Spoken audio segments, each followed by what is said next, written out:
Welcome to the NC Spin After Spin. Additional comments from our panelists just available to you on our website. Question to everyone. We'll start off with Phil. What did you not get a chance to say on the show this week that you'd like to say? Well, there's a lot. I don't know how much I'd like to say on the teacher turnover. I would have added the points that it's really has only gone up 1% from 12% to 13% in the last 5 years. It's not been a dramatic increase, but it's still something to be concerned about. But I think the big thing about what the legislature is attempting to do is to dig deeper into the issues and tie some of the statistics into whether they're in low performance schools or more teachers leaving those, and it's really going to be a good thing if they get it through. If June Atkinson retires and doesn't run next year, how important is the election of our next superintendent? Well, the superintendent doesn't have a great deal of authority, but he or she is certainly the spokesperson along with the governor, for public education. So I think it's extremely important, and I've heard that she's not going to run again, but I heard that 4 years ago. But I think that.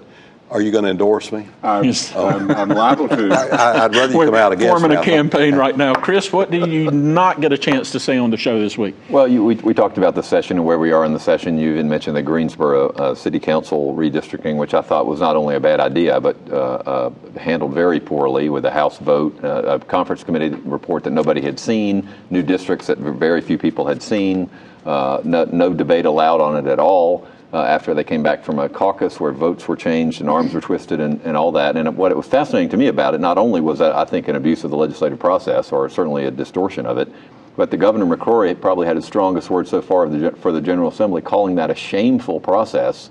I'm not sure that that's going to help in the budget negotiations, but I think there's still the governor is still clearly trying to figure out the best way to work with or work against the General Assembly. He seems to have stepped up the rhetoric at the same time that he's trying to get a bond issue passed and some other things done. So I think it's going to be a fascinating 6 weeks as all this comes together with that sort of rhetoric flying around town. Rufus, Governor McCrory is our governor, and we had a good little laugh about that. What did you not get a chance to say during the show that you wish you'd said? Well, I wish I had been able to talk longer about that you cannot predict what the Supreme Court's going to do. A lot of these decisions, who would have thought 6-3 on affordable care? And it just goes to show you that presidents appoint people, but when they get on the court with lifetime appointments, they do about what they want to do. And another thing that the courts do, and it's exemplified by the Affordable Care Act, they take a document as a whole and look at the four corners. Now, I'm not talking about Dean Smith and the four corners of Chapel Hill. Right. They look at a document as a whole to see what was the intent of that, and that's why they came to that decision about affordable care, that even though the language seemed to be different, they take a document to see what they really meant, and that is statutory construction, and it's nothing unusual. That's not unusual for the court to do.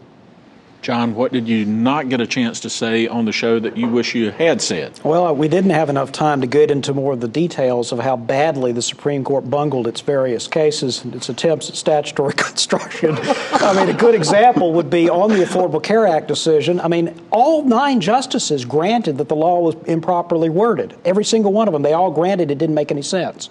The dispute was about what do you do when it doesn't make any sense. And the majority decided they would rewrite portions of the law to make it make sense. But interestingly, there were other provisions of the ACA that didn't make any sense. There was one called the Class Act. It was a particular side program. It didn't turn out to be functional the way they wrote it, and Congress got rid of it. Okay? That's how you're supposed to fix problems, right, not make up new laws as the Supreme Court decided to do. This is different from trying to interpret ambiguities. They clearly had, because they passed that bill so quickly and had so many different actors in it, some people intended for the law as written to really be that way so that states would have an incentive to create state exchanges. Obviously, others didn't see it that way, and they voted for the bill assuming that it did something different. When you have Congress who misbehaves and screws up like that, it's not the judges' chance to become U.S. senators and rewrite the law. They should have said this law is not enforceable in its current form. Try again. Right. That's what they should have done. Right. I think one of the key things that I wish we would have had more time for, too, was Medicaid debate. I keep hearing rumors in Raleigh that there is significant movement on the managed care Medicaid front and on ACOs between the hospitals and doctors. And that's going to be a major policy decision as the state moves forward. So it's something that Tom and the other panels in the next few weeks are going to be spending a lot of time on. You're watching the After Spin. More video all during the week on ncspin.com.